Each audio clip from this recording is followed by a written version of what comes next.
Chapitre 620. Considérations sur la résurrection. Le 21 février 1944, Jésus dit : Les prières ardentes de Marie ont anticipé de quelque temps ma résurrection. J'avais dit : Le Fils de l'homme va être tué, mais il ressuscitera le troisième jour. Je suis mort vendredi à 3 heures de l'après-midi. Que vous comptiez les jours par leur nom, ou que vous calculiez en nombre d'heures, ce n'était pas l'aube du dimanche qui devait me voir ressusciter. Mon corps est resté sans vie 38 heures seulement au lieu de 72. Et pour ce qui est des jours, je devais au moins arriver au dimanche soir pour dire que j'étais resté 3 jours dans la tombe. Mais Marie a anticipé le miracle. De la même manière que par sa prière, elle a ouvert les cieux quelques années avant l'époque fixée pour apporter au monde son salut, elle a obtenu d'anticiper de quelques heures ma résurrection, pour que je puisse procurer quelque réconfort à son cœur défaillant. Au début de l'aube du troisième jour, je suis donc descendu comme le soleil, et par ma splendeur j'ai brisé les sceaux des hommes, tellement dérisoires devant la puissance de Dieu.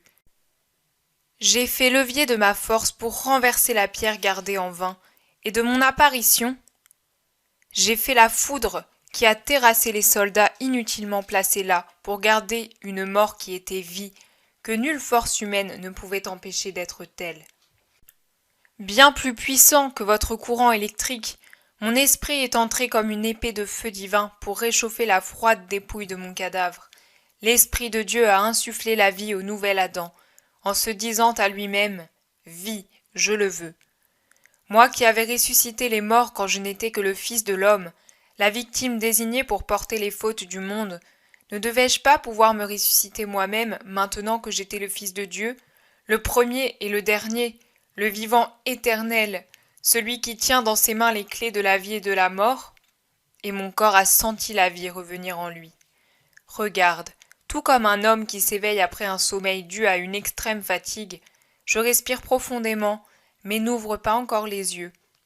Le sang recommence lentement à couler dans les veines, et il ramène la pensée à l'esprit. Mais je viens de si loin.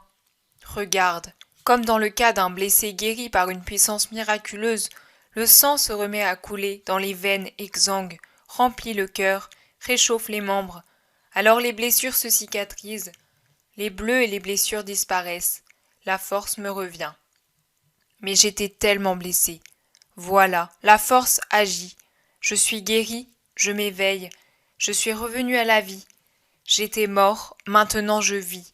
Maintenant je ressuscite. J'écarte les linges de mort, je jette l'enveloppe des onguents. Je n'ai pas besoin d'eux pour apparaître comme la beauté éternelle, l'éternelle intégrité. Je porte un vêtement qui n'est pas de cette terre, mais tissé par mon Père, lui qui a aussi tissé la soie des lys virginaux. Je suis revêtu de splendeur. Je suis orné de mes plaies, qui ne sointent plus du sang, mais dégagent de la lumière. Cette lumière qui sera la joie de ma mère, celle des bienheureux, et la vue insoutenable des maudits et des démons sur la terre et au dernier jour. L'ange de ma vie d'homme et l'ange de ma douleur sont prosternés devant moi et adorent ma gloire. Mes 2 anges gardiens sont présents, l'un pour se réjouir à la vue de celui sur lequel il a veillé et qui maintenant n'a plus besoin de défense angélique, et l'autre qui a vu mes larmes pour voir mon sourire, qui a vu mon combat pour voir ma victoire, qui a vu ma douleur pour voir ma joie. Je sors alors dans le jardin plein de boutons de fleurs et de rosées. Les pommiers ouvrent leurs corolles pour former un arc fleuri au-dessus de ma tête de roi, et les plantes font un tapis de joyaux et de corolles à mes pieds, qui reviennent fouler la terre rachetée après que j'ai été élevé au-dessus d'elle. Je reçois la salutation du premier soleil, d'une douce brise d'avril, d'un léger nuage qui passe, rose comme la joue d'un enfant, et des oiseaux dans les feuillages. Je suis leur Dieu, ils m'adorent. Je passe au milieu des gardes évanouis, symbole des âmes en faute mortelle, qui ne remarquent pas le passage de Dieu. C'est Pâques, Maria, c'est bien le passage de l'ange de Dieu, son passage de la mort à la vie, son passage pour donner la vie à ceux qui croient en son nom.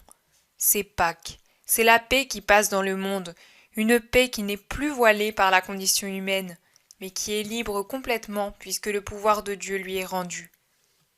Je vais ensuite trouver ma mère, Il est bien juste que je me rende auprès d'elle.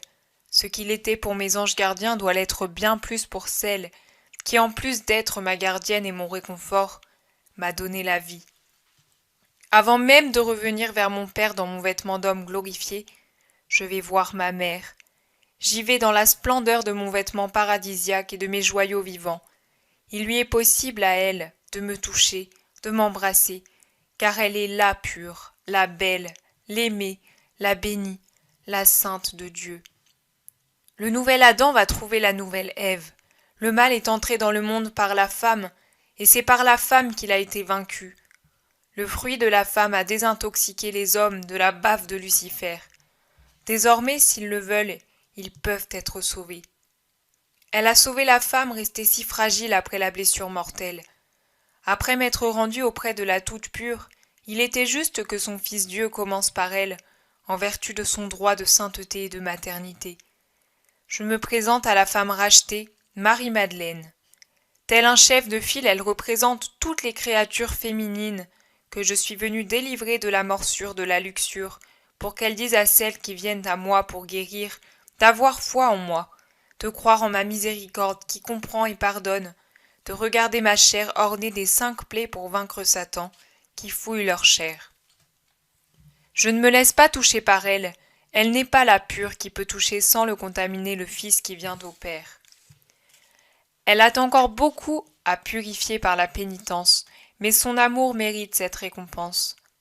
Elle a su ressusciter par sa volonté du tombeau de ses vices, étrangler Satan qui l'a possédé, défier le monde par amour pour son Sauveur. Elle a su se dépouiller de tout ce qui n'est pas amour. Elle a su n'être que l'amour qui se consume pour son Dieu. Et Dieu l'appelle Marie. Entend-la répondre Rabouni. C'est un vrai cri du cœur. C'est à elle qu'il l'a mérité, que je donne la charge d'être la messagère de la résurrection. Une nouvelle fois, elle sera méprisée comme si elle avait déliré. Mais aucun jugement des hommes ne compte aux yeux de Marie de Magdala, de Marie de Jésus. Elle m'a vu ressusciter, et cela lui donne une joie qui apaise tout autre sentiment. Vois-tu combien j'aime toute personne qui a été coupable, mais a voulu sortir de sa faute? Ce n'est même pas à Jean d'abord que je me montre, mais à Marie-Madeleine. J'avais déjà accordé à Jean la qualité de fils. Il l'a mérité car il était pur, et il pouvait être pour la toute pure de Dieu, non seulement un fils spirituel, mais aussi celui qui pourvoit aux nécessités de la chair et y apporte ses soins. Marie-Madeleine, celle qui est ressuscitée à la grâce, à la première vision de la grâce ressuscitée. Quand vous m'aimez jusqu'à tout vaincre pour moi, je prends votre tête et votre cœur malade dans mes mains transpercées, et je vous souffle au visage ma puissance, et je vous sauve. Je vous sauve, mes enfants que j'aime. Vous redevenez beaux, en bonne santé, libres, heureux. Vous redonnez les enfants bien-aimés du Seigneur. Je fais de vous des porteurs de ma bonté parmi les pauvres hommes, les témoins de ma bonté à leur égard, pour les en persuader. Surtout ayez foi en moi. Vivez dans l'amour, ne craignez rien. Que tout ce que j'ai souffert pour vous sauver vous donne l'assurance d'être aimé de votre Dieu. Quant à toi, petit Jean, souris après avoir pleuré. Ton Jésus ne souffre plus. Il n'y a plus ni sang, ni blessure, mais de la lumière, de la lumière, de la lumière, et la joie et la gloire. Que ma joie et ma lumière soient en toi, jusqu'à ce que vienne l'heure du ciel.